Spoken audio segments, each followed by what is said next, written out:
Hi అండి. వేసవికాలంలో చాలా మంచి కూర అనమాట. చలవైతే చేస్తుంది ఆనపకాయ పాలు. నేను వండే విధానం అయితే చూడండి. 10 నిమిషాల్లో కూర అయితే తయారైపోద్ది. కుక్కర్లో అయితే నూనె అయితే వేసేసుకున్నానండి. చూడండి, ఉల్లిపాయ పచ్చిమిరకాయలు వేసుకున్నాను. ఒక పెద్ద ఉల్లిపాయ, 3 పచ్చిమిరకాయలు, కొంచెం కరివేపాకు. ఇవి బాగా మగ్గబెట్టుకోవాలండి. ఉల్లిపాయలు అయితే పగిపోయాయండి. ఉప్పు పసుపు అయితే వేస్తున్నాను. ఉప్పు పసుపు వేసాను అనమాట. ఇప్పుడు మనం కోసుకుని ఉంచుకున్న ఆనపకాయ ముక్కలు కూడా వేసేసుకోవాలి. ఆనపకాయ ముక్కలు వేసేసుకున్నాం కదండి, బాగా తిప్పుకోవాలి. ముక్కలు పట్టేలాగా పసుపు ఉప్పు తిప్పుకున్నాం కదా, కుక్కర్ అయితే పెట్టేసుకోవాలి. నీళ్ళు అయితే ఏమి వేసుకోలేదండి. 2 విజిల్లు అయితే కోత కూసాక కట్టేసుకుంటామే. ఎందుకంటే ఆనపకాయలో ఎక్కువ వాటర్ అయితే ఉంటుంది కదా, నీళ్ళు వస్తువు కదా ఆనపకాయ. నేను అందుకే వాటర్ కట్ వేయలేదు. మనం పప్పు ఉడికినట్టు అయితే 2 విజిల్తో అయితే అయిపోద్ది. 2 విజిల్తో అయితే మనకు ఆనపకాయ ముక్కలు అయితే బాగా ఉడికిపోయాయండి. చూసారా, అదే మామూలుగా మగ్గ పెడితే చాలాసేపు అయితే మగ్గవు కదా, చాలా మెత్తగా అయితే అయిపోయాయి. ఇప్పుడైతే మనం ఏం వేసుకోవాలో చూపిస్తాను. 1 స్పూన్ కారం అయితే వేసుకుంటున్నాను.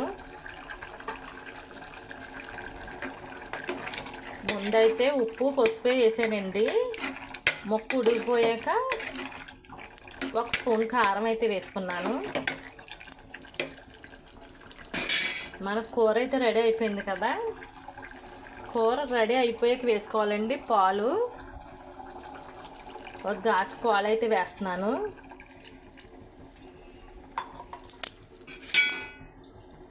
ఇప్పుడు ఈ పాలతో పాటు ఒక్క 10 నిమిషాలు ఉడకాలండి కూర.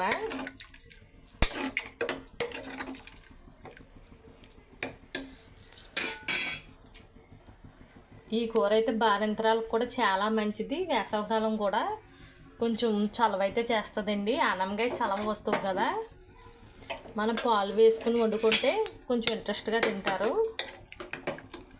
ఇప్పుడు ఆనపకాయ ఎగురైతే తినలేం కదండి, పాలు వేస్తే కమ్మగా వస్తుంది కూర. ఇలాగ ఒక 10 నిమిషాలు ఉడికితే మన కూర అయితే రెడీ అయిపోద్ది. ఆనపకాయ ముక్క చూసారా ఎంత మెత్తగా అయిపోయిందో.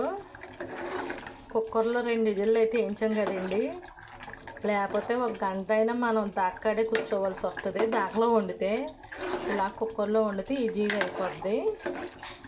ఇంకో 5 నిమిషాలు అయితే మనకు కూర రెడీ అయిపోయింది. కూర అయితే అయిపోయిందండి. చక్కగా గ్రేవీ అయితే చూడండి ఎంత బాగా వచ్చిందో. ఈ కూర వచ్చేసి చపాతీలోకైనా మినపట్టులోకైనా చాలా చాలా బాగుంటుంది అనమాట. చక్కగా చూడండి గ్రేవీ.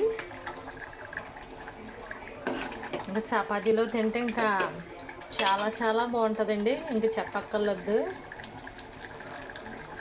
ఇంకా మనం ఒక బౌల్లోకి తీసేసుకుంటే సరిపోద్ది. కూర అయితే అయిపోయిందండి. కొంచెం కొత్తిమీర వేసి అయితే రెడీ చేసేసుకున్నాను. ఇవాళ భోజనంలోకి అయితే ఆనపకాయ పాలు అన్నమాట.